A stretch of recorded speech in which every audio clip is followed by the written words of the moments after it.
All right, Scott Coker. Scott, you're the face of Strikeforce. Like Dana is the face of the UFC. Now you're two different people. Right, I right. mean, you have a different way. You're both effective, but you go about it differently. You're more of an administrator, it seems. Yeah. Uh, you're conscious of that. I mean, you see how Dana works, but you just keep on being who you are, right? Right. I mean, it's Dana's an amazing promoter, and he's doing a great job with the UFC, and really Dana and his vision, and Lorenzo, and his business skills really saved MMA as a sport. Because I remember in 2001, the sport before they purchased it really was about to pass away. And MMA would have died at that point when Bob Marowitz sold it to Lorenzo Fertitta. So, if those guys are great promoters, they do a great job, and I think that we've done a great job with Strikeforce. I've been in the martial art fight business for 25 years. I did my first fight in 1985, so it's 27 years now. So, I definitely feel good about the things we've accomplished, and to me, it's like I look at it. This is my give back to like the martial arts community and to martial arts, and I love martial arts. I've grown up doing martial arts, and to me this is something that I really enjoy. And if you think about the future of mixed martial arts, this is what the future of martial arts fighting is going to be mixed martial arts, and that's kind of what it has evolved to over the last 25 years, and I'm very proud of what we've done at Strikeforce. What got your interest in the sport itself? Well, when I was doing martial arts, as a child in the 70s and growing up in the 80s, I mean, it was really segregated in the sense that you had a karate school, you had a kung fu school, you had a judo school, and, Right. and you had a jiu-jitsu school, and you had a boxing gym and a Thai boxing gym, and no one got along.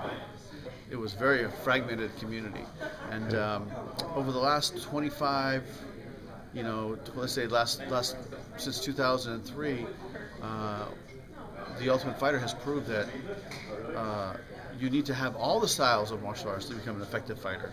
That you need to have jiu-jitsu, and that you need to have stand-up skills. You need to be able to box. You need to be able to slip a punch. You need to know how to block a leg kick. You need to know how to strike a leg kick. So, and you better have submission skills. You better be a good wrestler. I mean, you need to be a complete MMA fighter. And I think that's what mixed martial arts has proved. So, to me, it's been a journey of watching the sport unfold. And it's really proven what's effective and what's not in a real situation. Okay, now with Strikeforce, we're all familiar with it, and you know how successful you've been on cable with Showtime. But people look at it, maybe people that don't follow the sport real close, is like the stepchild of the UFC. But that must be, it's difficult for you to get over that, I You know would what? think. I tell you, I always felt like this. We're not even when we started Strikeforce in MMA, I said to myself, look, the mission statement was we're going to give to MMA, and we're going to do our best to promote Strikeforce. And we just started as a regional promotion. It wasn't that we were going to go chasing the UFC and do what they did, but we started growing, and we started signing great fighters. When we started that tournament in 2010, we had 8 of the top heavyweights in the world fighting for Strikeforce in that tournament. Right. So we started gaining great momentum and great fighters, and you know what? There'll always be that Strikeforce and UFC, but to me it was never about that. I mean, they have a great brand. They have the number one brand in the world, and we were growing and we were doing what we do. But to me it was never a competition thing. It was more of, hey, we're doing our part to grow mixed martial arts, and we're helping the industry as a whole, and that's how I looked at it.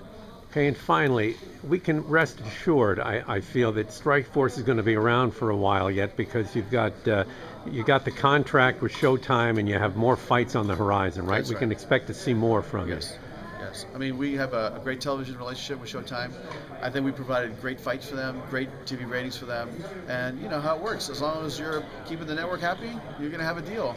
And if you look at our fighter roster today, we have amazing athletes. And you know what? People that tuned into the fight last Saturday with Daniel Cormier, Josh Barnett, Gilbert Melendez fighting Josh Thompson. I mean, I thought that was some amazing action there and some great fights. And to this year, it's been the highest rated show on Showtime. Well, we appreciate you taking the time to be with us, Yeah, and thank want to wish you continued success. And now you have your promotion coming up on the 14th, right, of Yeah, July July. 14th, we'll be at the It would be in Portland, Oregon, at the Rose Garden Arena, and we urge everybody to come on in if you live in the area, or tune in on Showtime and watch Strikeforce. All right, and just keep. We heard you wear silk pajamas, but we're not going to get into that. No silk pajama stories today. You have to ask Luke Rockhold about that one. All right, we appreciate it, Scott. Thank you very much.